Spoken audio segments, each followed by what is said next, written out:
Daisy wanted to win. She wanted the last word to make sure Raymond understood just how done she was. In that heated moment, she didn't think. She didn't pause to measure the weight of the words forming on her tongue.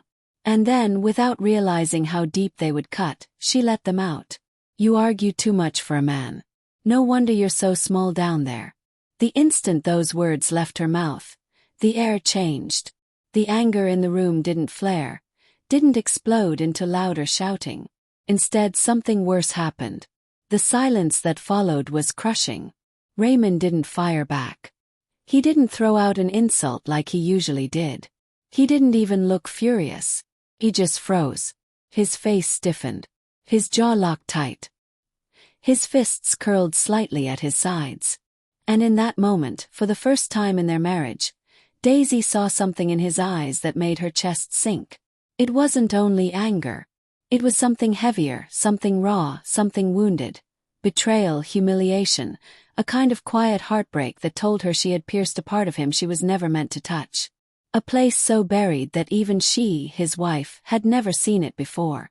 Then, without a word, Raymond turned and walked away. Daisy stood waiting, expecting him to return, to argue, to fight back like always. But he didn't. And that silence, it was far worse than any words he could have said. If you've ever been in a relationship, you know how arguments usually go. There's shouting, there's storming off, but eventually you circle back. You talk, or at least acknowledge one another. But this time was different. That night, Raymond never came back to their bed. At first, Daisy thought little of it. She assumed he needed to cool off, that space would calm him. Maybe he'd return once she fell asleep, or after a few hours. She wasn't worried.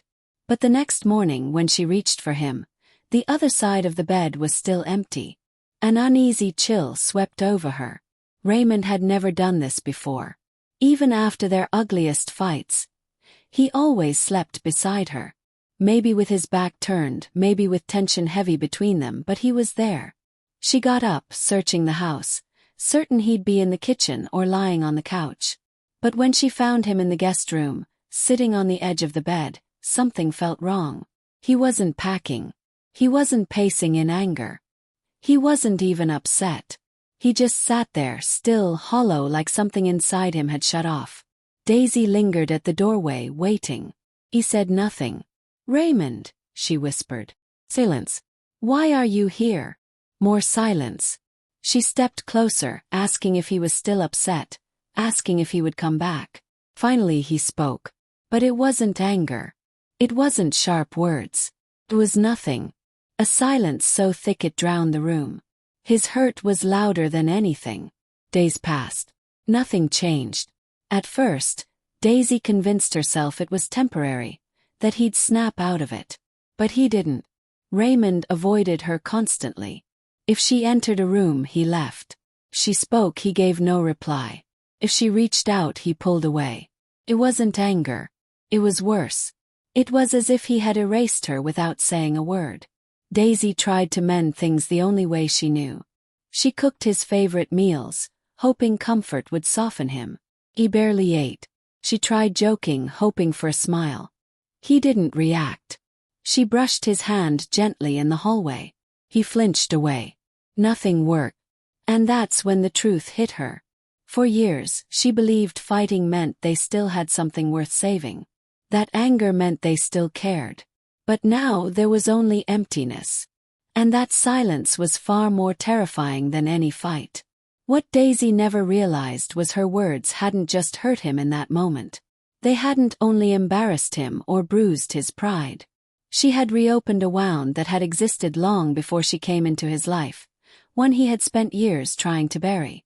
Raymond had always been insecure about his size. It wasn't something he spoke of, not with friends, not with anyone, but it haunted him since his teens, a shadow that followed him.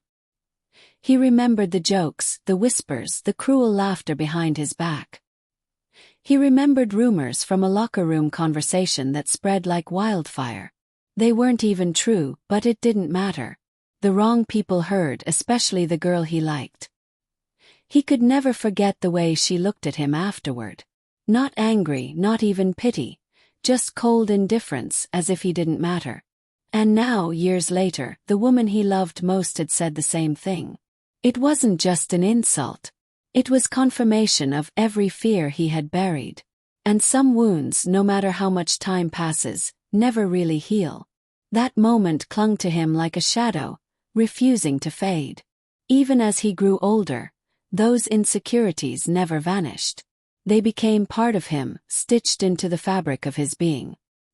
He carried them into every relationship, believing they no longer mattered, until the day they did. His last serious relationship had ended in the worst way. He had walked in on betrayal, the kind of moment that changes a person forever, the kind that shatters whatever walls they built around themselves. When he demanded to know why, she didn't cry. She didn't plead. She didn't even bother lying. She only shrugged, her voice flat, her words sharper than any blade. "You can't satisfy me." That was the moment that destroyed him. That was the moment he learned some wounds never heal. They only get buried. And so he buried it. He buried everything. Every insecurity, every whisper of doubt, every scar left behind by cruel laughter and careless words. He pushed them so deep no one would ever uncover them again. He rebuilt himself piece by piece, brick by brick. He carried himself with pride, walked with his head high, and convinced himself that he was stronger than his past, stronger than the rumors, stronger than the betrayals, stronger than the echo of his own self-loathing. Then he met Daisy. She was different. She didn't make him feel small. She didn't make him feel like he had to prove anything. With her he felt safe. For the first time, he didn't worry about the shadows that haunted him. He told himself she saw him for who he was, that the past was finally behind him. Until that night. Until she threw those words in his face. "You argue too much for a man. No wonder you're so tiny down there." That one sentence unraveled everything. It dragged him back to the laughter in high school. Back to the betrayal in his last relationship. Back to every moment he had tried convincing himself he was more than the insults people threw his way. And the worst part. This time it wasn't coming from a stranger. It wasn't a girl from his teenage years. It wasn't a cheating ex. It was Daisy, the one person he believed never would. And now, for the first time in their marriage, he wasn't sure he could look at her the same again. A question crept into his mind, dark and poisonous. Was she already cheating? Daisy had always believed they would recover, that no matter how bad the fights got, they would find their way back. But as the days passed, as the silence stretched on, she realized something terrifying. It wasn't getting better. It was getting worse. One evening she reached her breaking point. She had waited, hoped, tried to fix what she had broken, but Raymond wasn't coming back. Not truly. The distance between them grew wider, and she felt him slipping away. That night, she walked into the guest room, expecting to find him sitting on the bed, scrolling his phone like usual. But the room was empty. The shower was running, and his phone lay on the bed, screen glowing.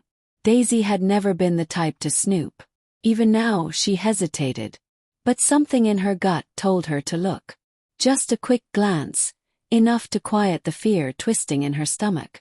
She barely touched the screen before she saw it. An email notification.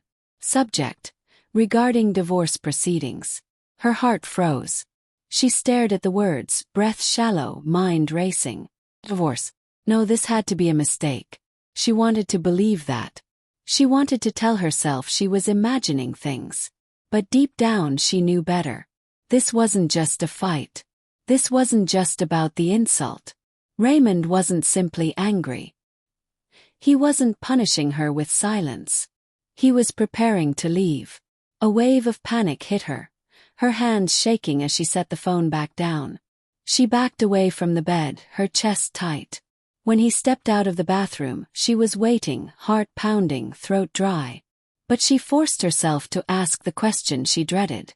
"Are you really thinking about divorcing me over one argument?" For the first time in weeks, he looked at her. But it wasn't anger. It wasn't sadness. It was nothing. His voice was steady when he finally spoke. "You think this is just about that night?" And in that moment Daisy understood. This wasn't just about an insult. This wasn't only about one fight. This was about everything. The arguments left unresolved, the distance they ignored, the pain they never faced. Her words weren't the reason. They were only the final straw. She had made a mistake. She knew she had hurt him in a way she never imagined possible. And now she was desperate to repair what she had broken. But for the first time she faced a terrifying truth. What if she had already lost him? He tried everything. She apologized again and again, not just with words but with actions. She tried to reach him, to remind him of their love. She cooked his favorite meals. She left notes. She tried to start small conversations about work, about the weather, anything. But no matter what, he remained distant. His answers were short, lifeless. A shrug, a nod, a quiet "I don't know." But she could feel it. He did know. He knew whether he still wanted to stay. And his silence was the answer. Daisy had always believed regret was something you could fix, that if you worked hard enough, you could undo the damage. But this was different. This was the kind of regret no effort could erase. And Raymond, he had already started letting go. All she could do was watch him drift further and further, wondering if anything was left to hold. Then one evening she passed the guest room and froze. Raymond was standing by the bed. A suitcase lay open, his clothes folded inside. He was packing. Her breath caught. This was it. He was leaving. Before she could stop herself, she stepped in, her voice barely above a whisper. "Are you really leaving?" Raymond sighed, his shoulders rising and falling beneath a weight heavier than exhaustion. He didn't look at her right away. He stood there, hands gripping the suitcase like it was holding him together. Finally he turned. "I don't know if I can get past this." The words crushed her. Tears welled in her eyes. "Love you." Her voice trembled. "Messed up. I'd take it back if I could, but I can't. Just tell me what to do." For a long time he was silent. Then finally he spoke. "You can't take back what you said." His voice was quiet, steady. "And I can't unhear it. But maybe I don't want to walk away. Not yet." It wasn't forgiveness. It wasn't a promise. But it was something. And for now, that was all Daisy had left to hold on to.